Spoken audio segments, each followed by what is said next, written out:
bu ñu ci yokkee li nga xam ne moo lañ ko doon toppee. waaw effectivement am na ñaari bataaxal ñaari communiqué yoo xamante ni sax administration pénitentiaire génnee na bosam gendarmerie sénégalaise également génnee na bosam kenn ku ci nekk di joxe li nga xamante ni moom mooy information bi nga xam ni sénégalais yëpp jot nañ ci muy ki nga xam ne moom mooy Pape Mamadou Seck te mu bokkoon ci groupe force spéciale bi nga xamante ni dañ leen di jiiñ wàllum terrorisme ne dañu amoon projet attentat te dégg nga maam ñu tegoon leen loxo ci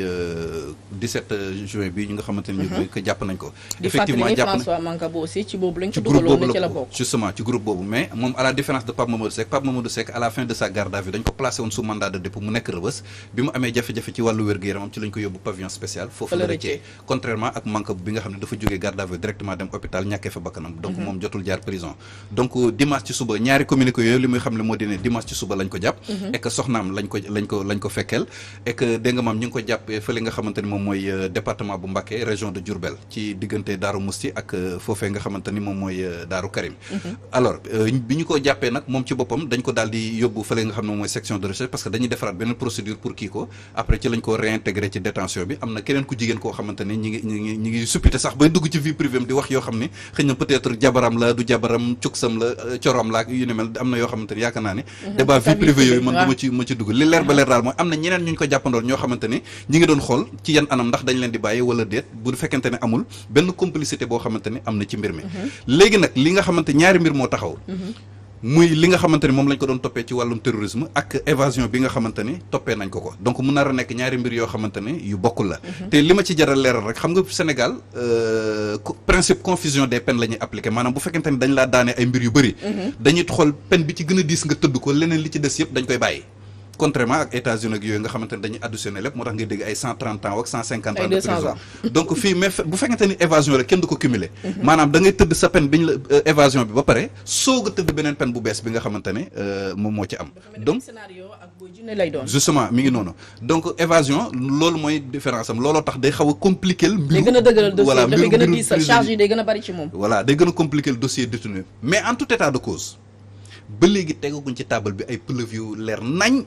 yuy wane implication bu Pape Mamadou Seck ci li nga xamante ni moom lañ koy jiiñ convaincre guñ sénégalais en tout cas parce que gisaguñ lu leer nañ loo xam ne def nañ ko ba ñu bëri sax dañoo jàpp ne ba ci sax ñi nga xam ne ñoom ñoo leen de la que ay arrestation politique la et que ay arrestation préventive en tout cas daal convaincre guñ sénégalais yi génnee firnde yu leer nañ teg ci table bi ne lii lañ ko jàppee lii la doon jéem a def wala ci lii lañ ko fekkee à flagrant délit loolu moom sénégalais yi ñi ngi ciy xaar bu baax a baax autorité judiciaire yi jabar ji man charge lañ teg ci nodda waaw léegi enquête bi day wénde dañuy jéem a xool rek est-ce que am na parce que lan lañ ko mën a toppee mooy ndax rëcc bi nga xamante ne rëcc na ko te yoon di ko tere est-ce que am na ci implication donc léegi bu fekkente ne loolu amul benn firnde wala gisuñ lenn loo xamante ne mën nañ ko ci taqal il est évident que dañ koy bàyyi mu dem këram alors Pape Sané wax yi bëri na ba mu évadé yooyu ñu bëri newoon nañu dañ ko rey ñii di naan est-ce que réellement il est encore en vie ñii daan est-ce que sax ni dañ ko sàkkat wax yi bëri na woon ba ñu bëri demoon nañu sax ba gëmatuñ ni mi ngi bakkanam démb ñu daal di génn jàpp nañ ko photo à l'appui avec la complicité de sa femme instant yi ni est-ce que xalaat ni ce sera facile pour lui établir effectivement si Pape Mamadou Seck dafa évadé wu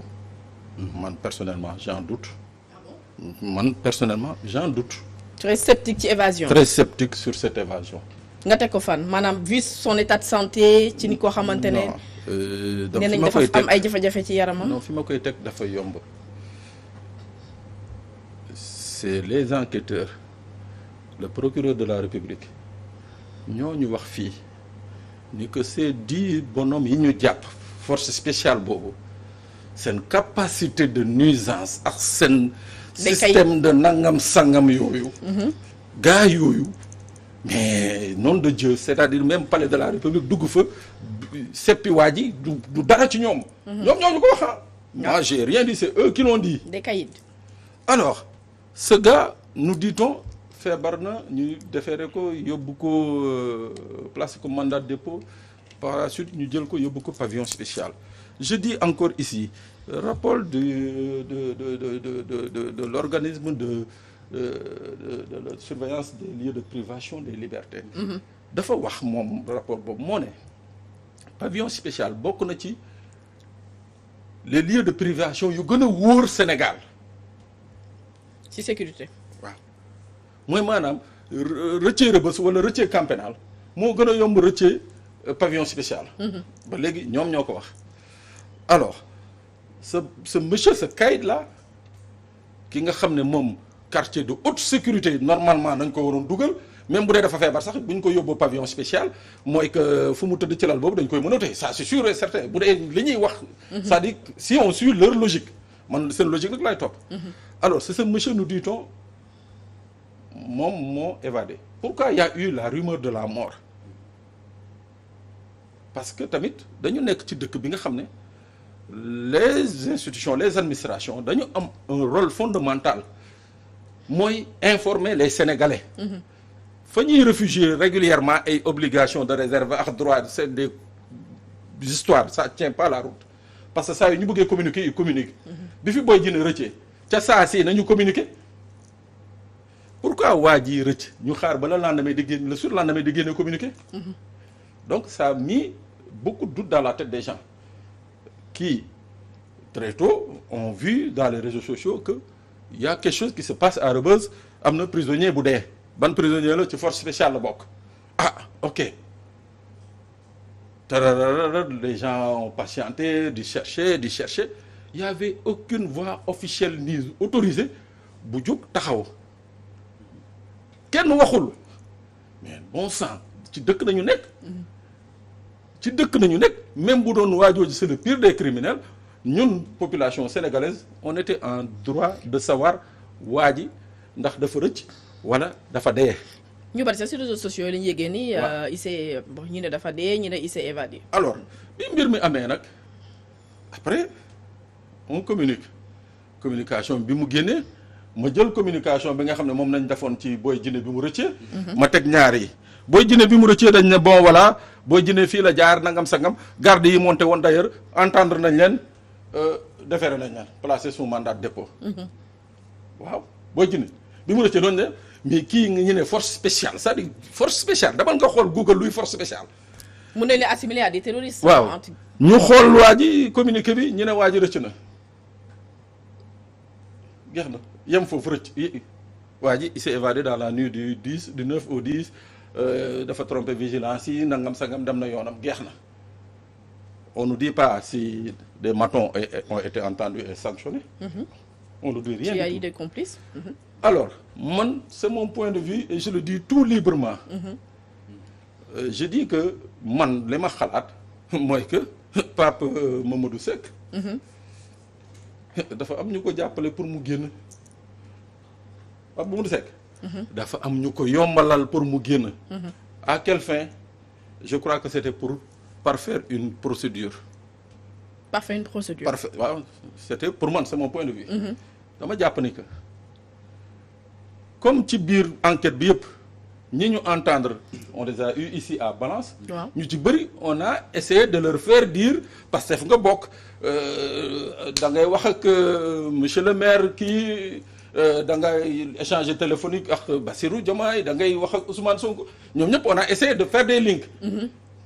Ça n'a pas prospéré. Alors bon in fine ñu ne bon peut-être que waa ji bu ñu ko bàyyee mu génn dana fexe ba am link ak Ousmane Sonko wala ak monsieur le maire et là ça va établir un fait qui est clair et net ni que waa ji mu ngi jokk ak waa Pastef c'est mon point de vue. Mais il y a toujours des mais loolu am na wala loolu amul. Il revient à l'administration d'éclairer la lanterne des Sénégalais. Autant le communiqué de la gendarmerie. Peut-être que procureur génn defaat face à la presse. kii koy saytu ko gis nga communiqué gendarmerie bii ak communiqué laconique bu direction administration pénitentiaire bii. maa dafa la ñuy yem. Non, c'est-à-dire que ça prouve ça ne dit pas beaucoup de choses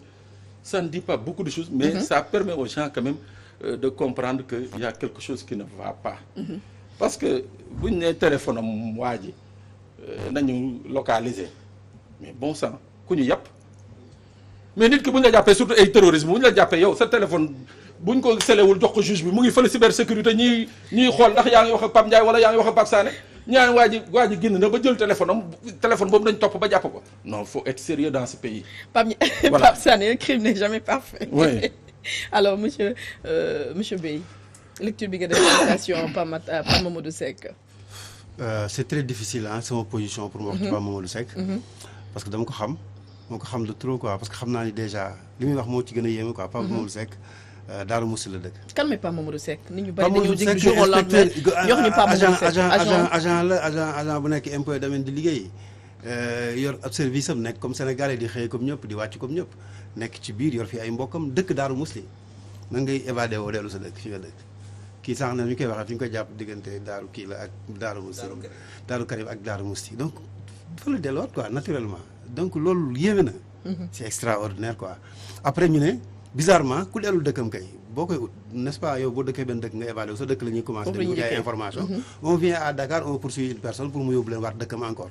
c'est-à-dire parfois da ngay daan benn affaire bi tamit mooy ce qui se passe avec cette histoire là boo koy xool château de cartes la quoi dañu tëgg seen benn scénario jàpp na bu ñu ko defee dinañu egg ci parti Pastef man loolu rek laa jàpp parce que ñëpp xam nañu aussi que ni Pape Mamadou Seck bokk na ci premier membre Pastef yi nga xam ne Darou Mousty ñi ko fa njëkk a taxawal fa la ci dëkk boo xam ne dëkk religieux la donc ci dëkk religieux la dëkk jàpp naa ne su fekkee gëm nañ ni ñun suñu tarixa yi moo tax ba tey amul lu mu mel ni terrorisme ak yooyu ci biir Sénégal mënoo cee sepp ki nga xam ne moom ci biir famille yooyu la dëkk parce que ci biir famille Darou Mousty la bokk donc loolu mooy benn bi ñaareel bi mooy que affaire force spéciale la ñuy wax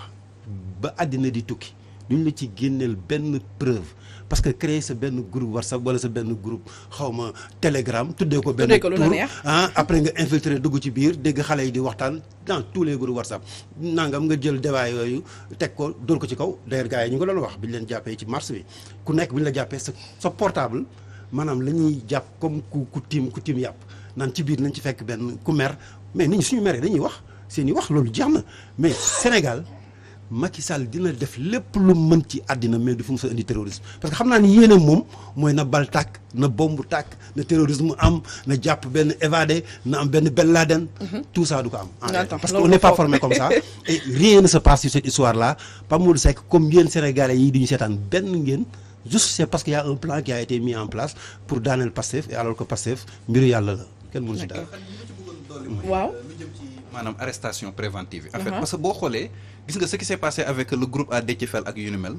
vraiment loolu dañ ci war a taxaw def ci lecture Khady Sylla naka nga mën a comprendre un groupe de 84 personnes ñu jàpp leen di leen jiiñ lu jëm ci affaire rassemblement interdit ak yu ni mel au delà de Déthié Fall bi nga xamante ne condamné nañ ko